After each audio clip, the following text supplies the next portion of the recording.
And welcome to TJN Live. I'm Dave Adams, and we are here at Rainbow West Christian Books in Albany, Oregon. In fact, we've got a lot of things going on here at Rainbow West that we want to talk about. You know, Easter is coming up, and we have some nice Easter things we're going to be talking about.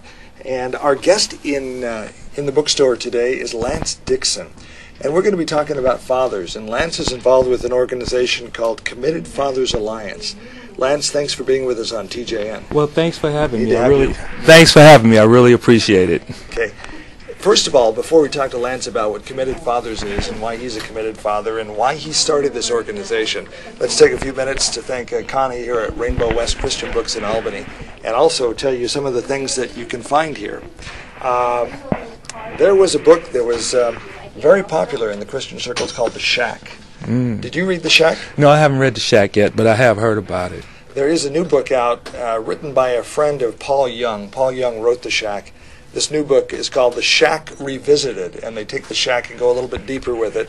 And it was written by Baxter Kruger, who has a Ph.D., and it's called The Shack Revisited, and it's $14.99 right here at Rainbow West Christian Bookstore. Also, if you like The Shack and want some more works from Paul Young, there is a new novel out called Crossroads, and it is a novel. If you like The Shack, you'll like this one. It's called Crossroads, and that is $24.99 here at Rainbow West Christian Bookstore.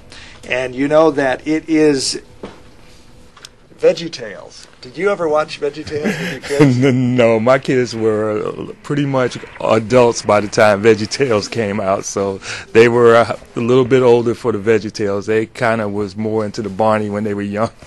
Oh, I have to admit I like the VeggieTales. And the latest DVD out is called The Little House That Stood, and it's $12.97. The Parable of the Wise and the Foolish Builders. And it's the latest DVD from VeggieTales. Big idea, a lesson in making good choices.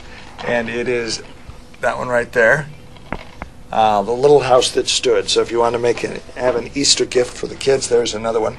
A Very Veggie Easter Collection is another one that's here.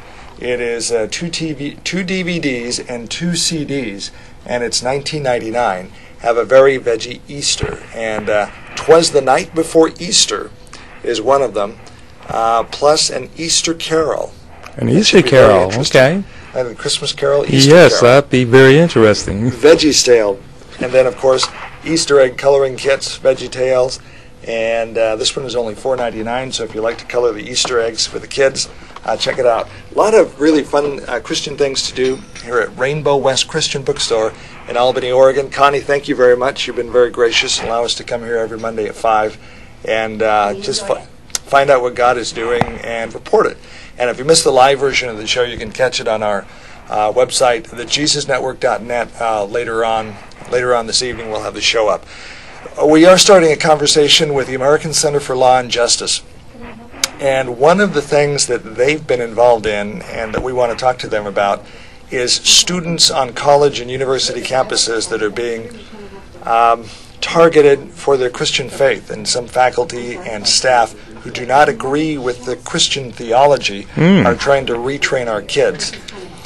That is against the law in this country, because in the United States of America you have the freedom to practice your own religion, and a college or university professor or administrator or faculty person should not be trying to redoctrinate you away from the Christian religion. We've had Christian students come to us and say that in some universities here in Oregon that they're closed-minded, that they are stupid. They need to realize that this is just how the way it is in the world today. I'm referring to same-sex marriage. I'm referring to abortion. We've talked to Christian students who have wanted to take a stand against abortion and against same-sex marriage. And one student who wanted to discuss the question of abortion in an arguments class was told that that was too touchy of a subject to discuss in a college arguments class. And the Christian student said, well, this is an arguments class, and this would be a good example because, you know, there's... I agree wholeheartedly. What I find is that when it comes to our Christian way of life, our society has a tendency to want to discuss or talk about anything, but then when concepts that we value come up, all of a sudden that becomes taboo, and now it's like we can't talk about it, we can't have it in schools, we can't have it in the university, but we can talk about a lot of the other things. No one have a problem talking about the Muslim religion in certain places. So it's just a very, very it's a double standard, really. It's really a double standard. Yeah, I agree with that. So we're having a conversation with ACLJ, and we'll have that in a future show. Casting Crowns is a lyric in a song that really stands out. I can't remember what the name of the song is, but the lyric that says something like, a teacher has to hide her Bible, but at least she has a job. And we're one more step away. It's Brandon Heath is the artist that does it.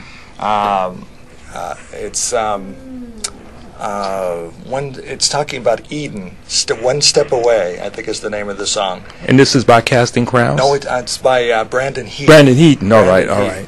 And the lyric that I love in it is where he sings, a teacher has to hide her Bible, but at least she has a job, and we're one more step away. The song talks about stepping away from the Garden of Eden. And it's a beautiful song. Brandon Heath, I think it's One Step Away. But check it out. Great song. A fantastic message for the world we live in. Speaking of the world we live in, and we're getting to the topic of what we're trying to talk about today, is Committed Fathers Alliance. Committed Fathers Alliance. And Lance Dickson lives here in Albany, Oregon. And you started this organization, didn't you? Yes, I did. I started this organization, well, it's been a little while now. I started it in around 2000. And it was really based on personal circumstances that I went through dealing with my own children at the time. I was actually in the military and going through some marital problems with my former wife. And I had a situation where I was not allowed to see my children for a short span of time. And I say short span of time because at the time I thought it was long. But after all of this came about, I had the opportunity to participate in a father support group. And when I met a lot of the men in that support group, I really felt embarrassed because I was really broken up about a few months, and I met men who hadn't seen their children in years, trying to do all the right things that our society imposes on men, but for whatever reason, they just wasn't allowed to see their children. Right. That was when the passion was stirred in me, because I feel like apart from abuse, and when I say abuse, I'm covering the whole gambit, but apart from abuse, there's no reason why a father should not be allowed to impart his wisdom, his love into his children's lives. So I really got involved with that whole process around that time. And to be honest with you, when it started, it was really about the fight. You know, I had a lot going on inside me, hurt, bitterness, anger. So I was really trying to fight a cause. You know, every father have a right to see his children. You got to get a parenting plan. You got to develop child support. You got to make sure you understand what child support is. It was all about the fight. But then as time went on and some of those negative feelings started to subside, I realized that I was making mistakes in my life, and I realized that once the fight is over, there's something much more important, and that's the relationship you have with your children. And, you know, I'll say this to any father out there that's going through that process. If at all possible, try to work with the mother of your children, because even though you may not say anything negative, your children will see it. They'll feel it. They'll understand that there's not any type of relationship, any type of bond. They'll see the resentment, they'll see the bitterness, and you don't even have to verbalize it. And it'll hurt them. It'll hurt them. It's like they're prisoners of war. So that's kind of how Committed Fathers got started. So that's how I got started. And as those feelings started to subside, and you know, I've been through a divorce and child custody and so on and so forth. I can understand why Jesus hates divorce, because it just rips a family apart and it's hard to go. It's like a death. It's really you it's like you lose a part of yourself when you go through that process. So I can understand why Jesus said, I hate divorce. It's not part of the plan, but in the sinful world we live in, it happens. Right. But God's graciousness and compassion abounds, and there is reconciliation, there is healing. And forgiveness. And compassion. So you started there, and Committed Fathers Alliance grew from that. What do you do now? Well, the thing that I'm passionate about now is we sponsor a National Father of the Year award. And actually, we've done it for 2 years, and this will be our 3rd year, where we recognize a father anywhere in the country. And what we do is we send out packets for anybody, and I say anybody, to nominate men that they feel like are good fathers. And we receive those packets from everywhere. And then at a certain time period, I put together a selection committee, and I kind of lock them up in a room, give them some donuts and orange juice, and they go through the nominations, and then they select what they feel is the best candidate for Father of the Year. And the first time we did it, we selected a young man from a place called Rome, Georgia. And last year's Father of the Year was from Memphis, Tennessee.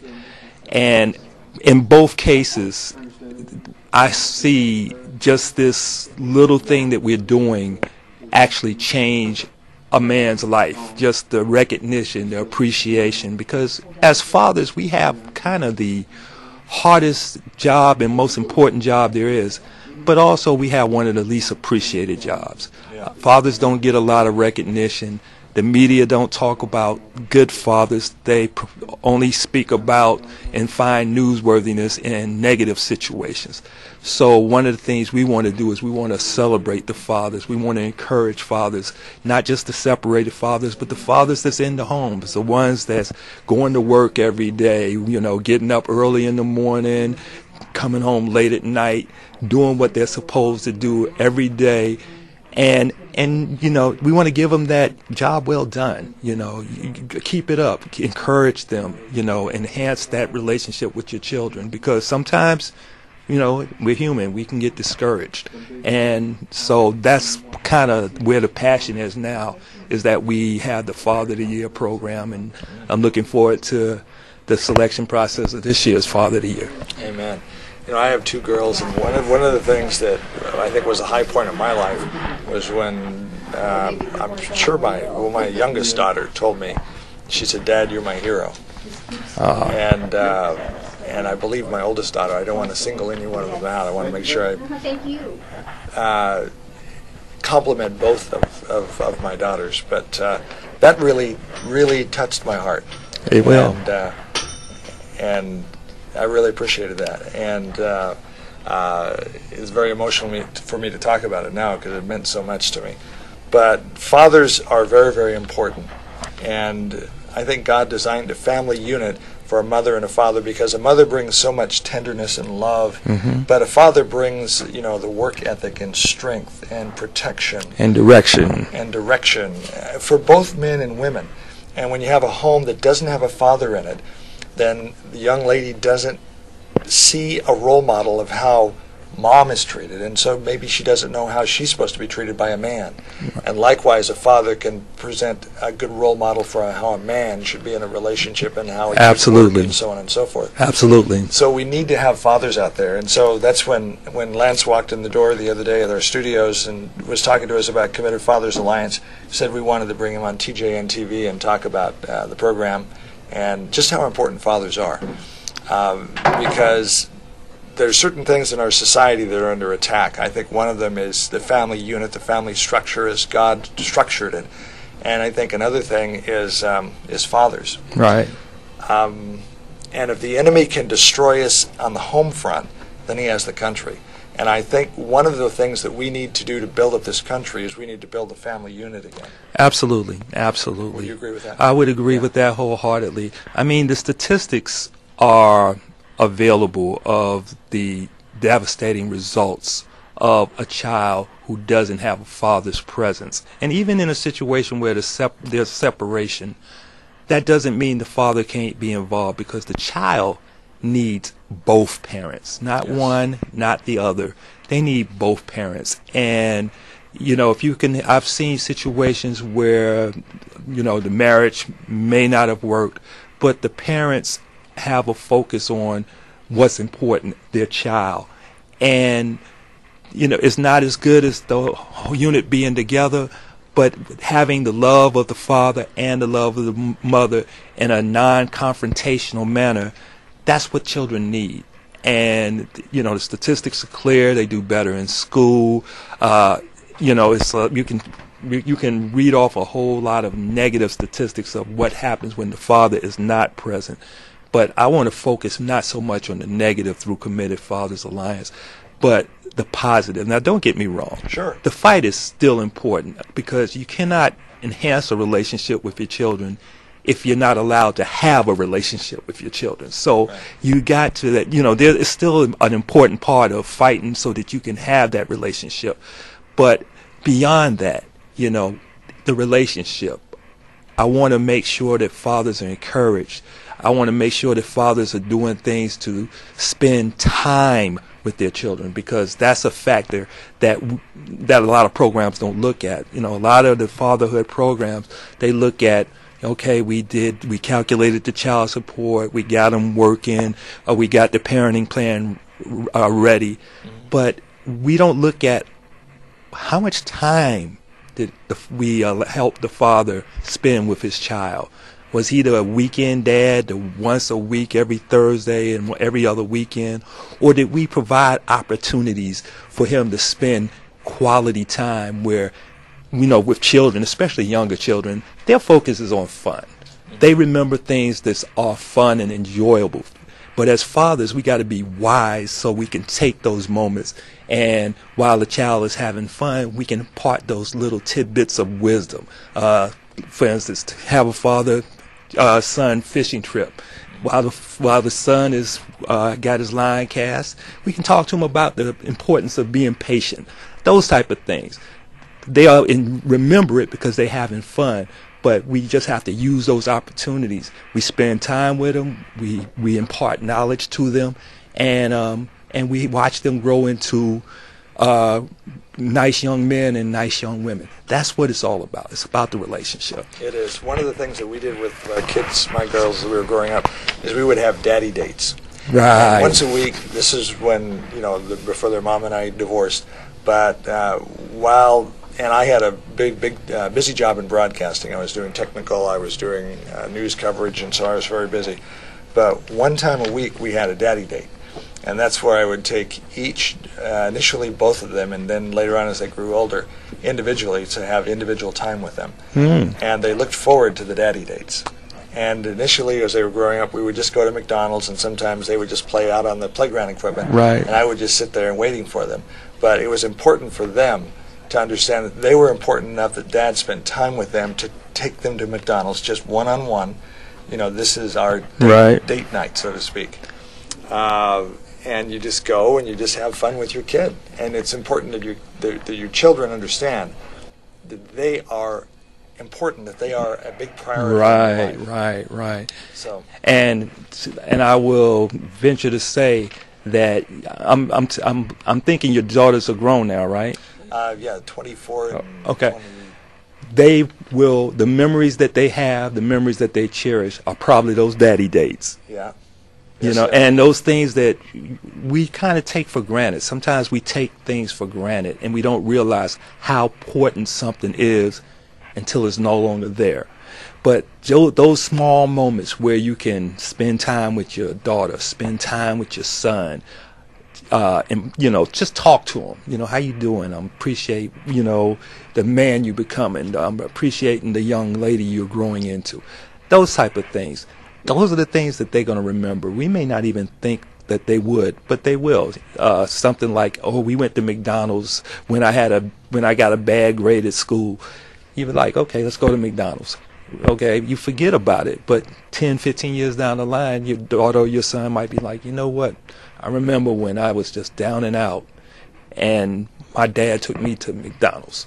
And we don't think about it, but that's what it's all about. It's about enhancing that relationship, allowing the father the opportunity and the time to really be the man that God has called him to be. Do you have a website? Yes, my website is www.committedfathers.org, and it tells a lot about what we're trying to do with the program, the Father of the Year.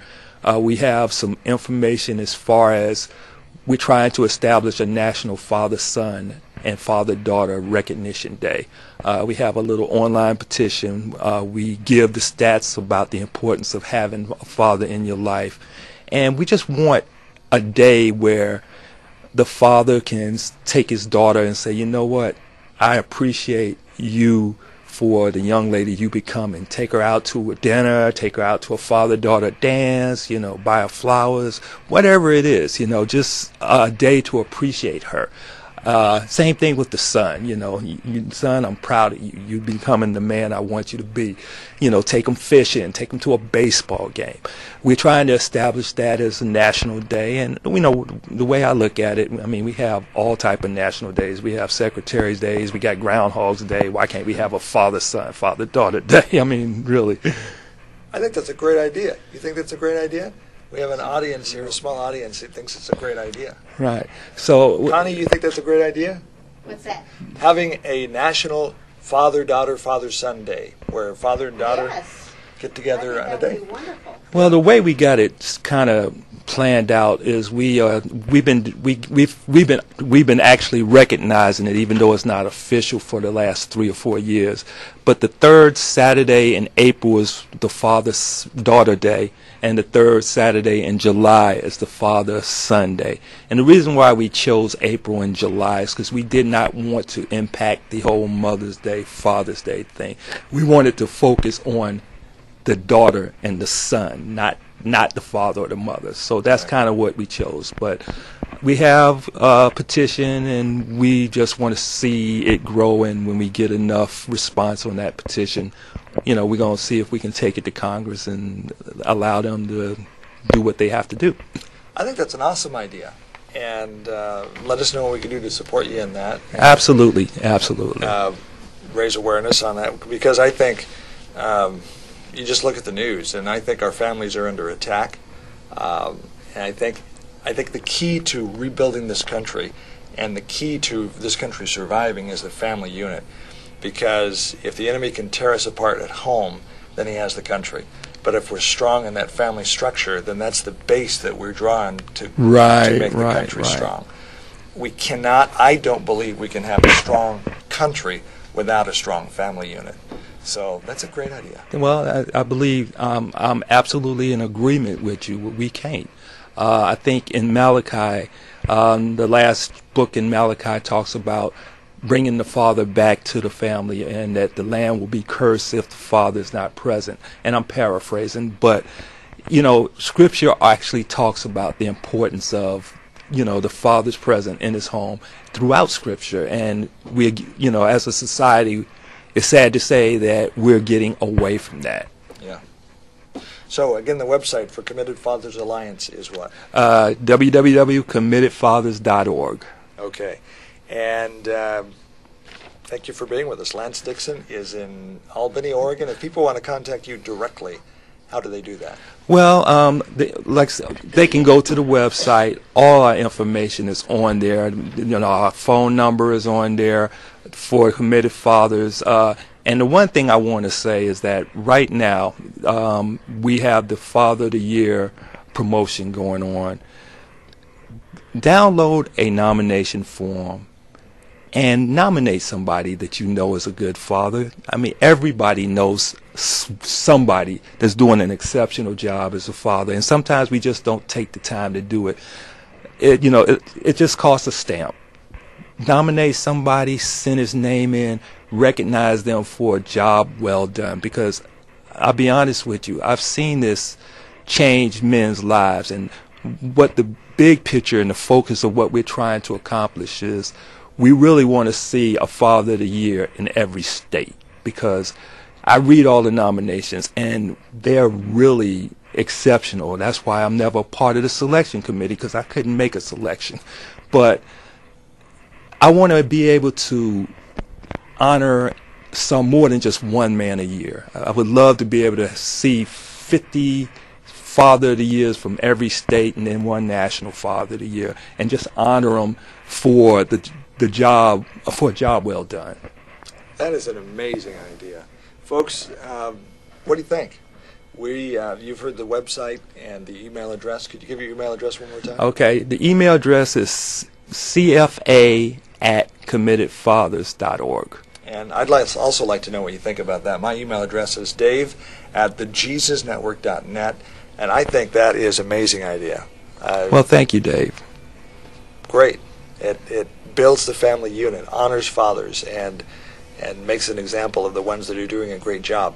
Because and I'm in the news media too, and one of the slogans in the news media is not meaning to be graphic here, but if it bleeds, it leads. Right. So in other words, the most dramatic, horrific story that you can find leads the newscast, and that's what drives ratings. And so what the problem with that is you tend to accentuate and emphasize the negative things that goes on in society. The problem with that is then that's the steady diet of what we're getting, and we feel like, or seem to think, that that's what's going on in the world today. But there's a tremendous amount of good going on. And that's why networks like this is so important, because you bring about the positive aspects of what we need. I mean, we don't ignore the negative stuff, but sometimes we need to hear that people are doing things that are positive, and you're not going to hear that in streamlined media, but networks such as this will bring that kind of thing out. Well, thank you very much. Lance, God bless you for all you do. Well, God bless you as well, and thank you guys for having me. I really appreciate it. And then we're also going to have Lance on KGAL Radio on our talk show, a secular talk show. Very big thank you to Charlie Eads and KGAL Radio for allowing us to, as we find aspects of faith that we can put on a secular station and have a dialogue with how important fathers are, and then bringing the faith element into it. It's good to get that into mainstream media or secular media. Well, they need it. They need it. We need to continue to promote who we are and what we're about. We are also looking for you. If you have a story that you'd like to come on TJN Live here at Rainbow West Christian Books, Mondays at 5 to 5:30 in Albany, Oregon, we'd love to hear your story. Because what we're here to do is just find out what God is doing and report it. Why we started this network was that in our travels we just heard about so many amazing things that God is doing, and those stories were generally told in the local church, which is great, but let's take those stories and get them out there, and so more and more people can hear them. One of the things about the internet is that allows us to do that. The thing that I hate about the internet is it has propagated a lot of really bad things, yes, pornography and so on and so forth. But let's then use the internet to spread the gospel and to spread the word of God and to spread what God is doing. And there's lots of organizations out there doing it. We're one small one, and there's a lot of them out there. So find one that you can support and help them do the message to spread the gospel. Connie and I were talking about before the show started. There is a saying that preach the gospel at all times, and if necessary, use words. And being a great father is one way to spread the gospel. Yes, people will see your witness by your behavior and by your actions. And then as they notice that, you will have the opportunity to share with them. All righty. Lance, God bless you. Thank you. Thank you so much, Dave. Looking forward to hearing more about Committed Fathers Alliance and Father-Daughter Recognition Day, Father-Son Recognition Day. Amen. Need more of that. Have a great day. Will do. Will do. I'm Dave Adams, TJN, the Jesus Network, and all together it's time to change the planet. Before we leave, we do want to remind you one more time that the books that they have for sale, there's a lot of great Christian books here, new releases. The latest one from Paul Young, he authored the bestseller The Shack, and the latest novel he has is called Crossroads. And that's what Crossroads looks like. And that is $24.99. And then there is, if you like The Shack, there is a book called The Shack Revisited, taking The Shack a little bit deeper. There was a foreword by Paul Young, who wrote The Shack, but a friend of Paul's, Baxter Kruger, who has a PhD, wrote another one called The Shack Revisited, and that's $14.99 here at Rainbow West Christian Books in Albany, Oregon. And then, of course, the VeggieTale CDs and Christian music and so on and so forth. And we do want to give a big thank you to Rainbow West for allowing us every Monday to come here from 5 to 5:30, find out what God is doing, and report it. If you have a comment on the show or story ideas about future shows, you can email me at dave@thejesusnetwork.net. That's dave@thejesusnetwork.net. God bless you. Be blessed. Have a wonderful day.